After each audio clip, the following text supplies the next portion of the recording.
Good morning. The service we provide is listening hell. Lol. I would like to share with Japanese people a little. Today's lit news. What is AI? Is it delicious? What is it? After reaching the third AI, you will be able to buy the services and products of the fourth AI in the future. First of all, what is AI? Briefly, it has two meanings. First, AI with and without deep learning. There was a time when I was doing forex auto trading using artificial intelligence until a while ago. Continue around here. I will write a sequel even when I feel like it. Well, we lit present. The 17th topic we offer is the positives of digital life. There were considerably fewer complaints about the personal impact among these expert respondents. But their own lives and observations give testimony that there are ways in which digital life has ill-served some participants. The following anecdotes speak to the themes that the internet has not helped some users' well-being. Carolyn Heinrich, professor of public policy, education and economics at Vanderbilt University, wrote, "If someone would have told me I was going to spend 10 to 12 hours in front of a computer most days to do my job, I would never have chosen my current occupation.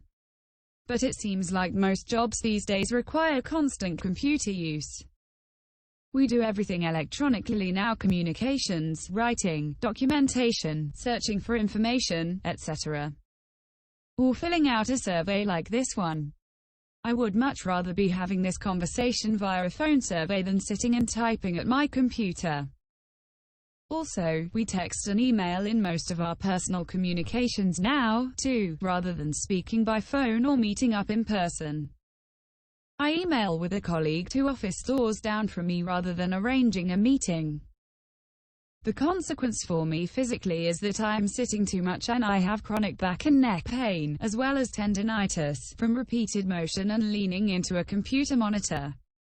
I also worry that social media like Facebook, Twitter, etc. are increasing social anxiety and are as destructive as they are potentially beneficial in their facilitation of communications. And we all never seem to get a break.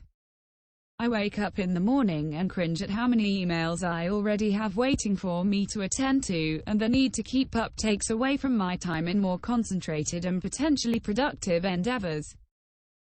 A professor at one of the world's leading technological universities who is well known for several decades of research into human-computer interaction wrote, "For the worst, the ritual of a weekly phone call with friends where there seemed like enough space to talk about things in a meaningful way has eroded to texting to keep up. On the one hand, several of my friends feel more in touch because they are sharing memes. Feel they are sharing witty things on the spot, but there is less going into depth.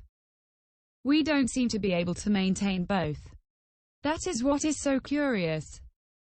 David Ellis, PhD, course director of the Department of Communication Studies at York University in Toronto, said, "Several years ago I walked into my 4th-year class and, in a fit of pique, announced I was confiscating everyone's phone for the entire 3 hours.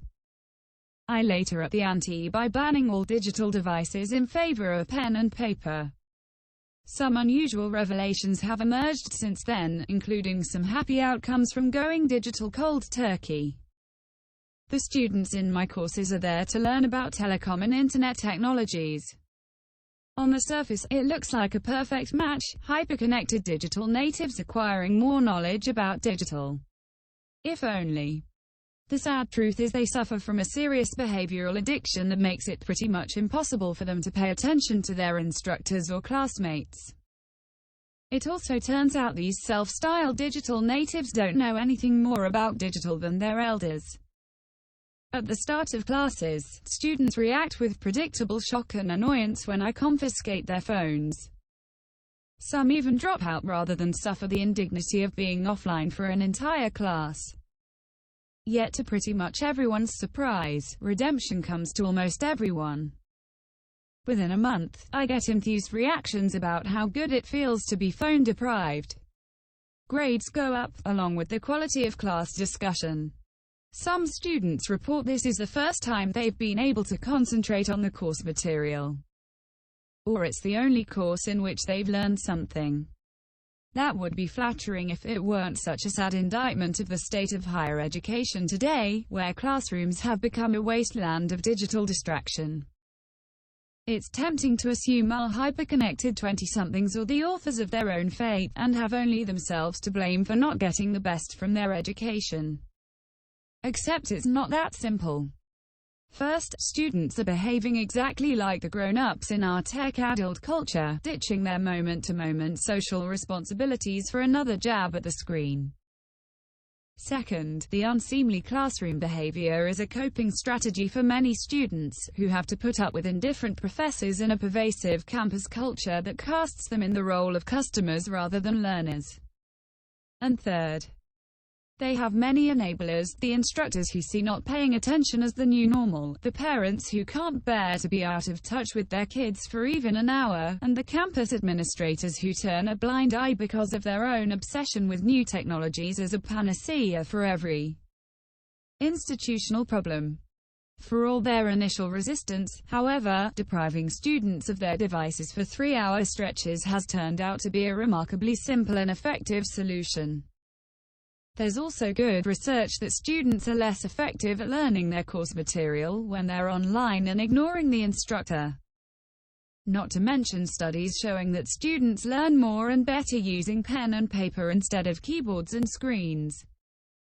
An anonymous respondent wrote, "More access to communication and information hasn't improved lives like we thought it would. In the early years of the internet, it was life-changing to send emails across borders and time zones, to look up encyclopedic answers anytime you had a question, or connect with family far away via social media. Personally, I have stopped using Flickr and Yahoo due to security issues.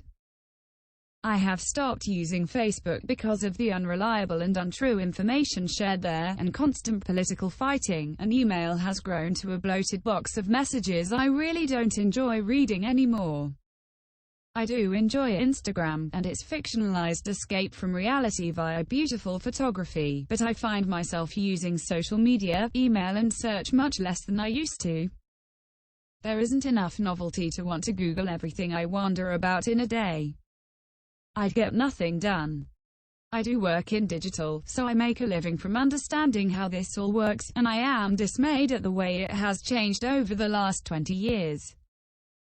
My son is 4 and he believes TV is always available on demand via YouTube, with supervision. Of course, shopping only happens on Amazon via phone, and FaceTime is how phones always work. He puts his face up to the landline phone like it is a camera. So things have changed and we can't go back to the way it was years ago. I do think searching for medical information has gotten a lot better, more reliable, accurate info, in the last 10 years, and generally leads to more educated and adherent patients if the physician is willing to see the relationship as a partnership. While families use texts to stay connected during their hyper-scheduled busy lives, I think people have lost their ability to focus on the needs of others and really listen to another person because of how self-centric social media really is. Sometimes I think people have lost their ability to communicate in person and have substantial conversations. These one-liners from anonymous respondents hit on a number of different themes. Digital technologies have made it more difficult for me to stay on task and devote sustained attention. This interferes with my work productivity. I can't seem to get my brain to calm down and focus. It is all over the place. I can't concentrate. I just start thinking about what I'm going to do next. Increased isolation is a negative effect I feel in my life. The time I spend using digital technologies could well be spent in other, more creative and productive ways. I am becoming increasingly aware of the way constant access to digital forms of communication can be overwhelming. It has become an ever-present overhang on all aspects of life. There is no escape. The rise of hatred, the manipulation of politics and so on, these are not distant events with no personal impact. Digital life has tipped the balance in favor of John Stuart Mill's low pleasures, and has made engaging in higher-order pleasures more difficult. One major impact is the overall decrease in short-term memory. And what was the question? Real-life relationships are less bearable. Everyone is so much less interesting with the spoiling of technology. Digital technology radically increases expectations for instantaneous responses. This is unhealthy. It has become harder to take your eyes off a screen to enjoy life as it's happening. Technology is being driven by business across all areas for money, money, money. Greed has taken over. Engagement with technology is starting very young, and we don't really know what the impact will be. We don't understand what we can trust anymore. Here are some diverse answers about the ways digital life hurts the lives of some of the expert respondents. Thank you for listening.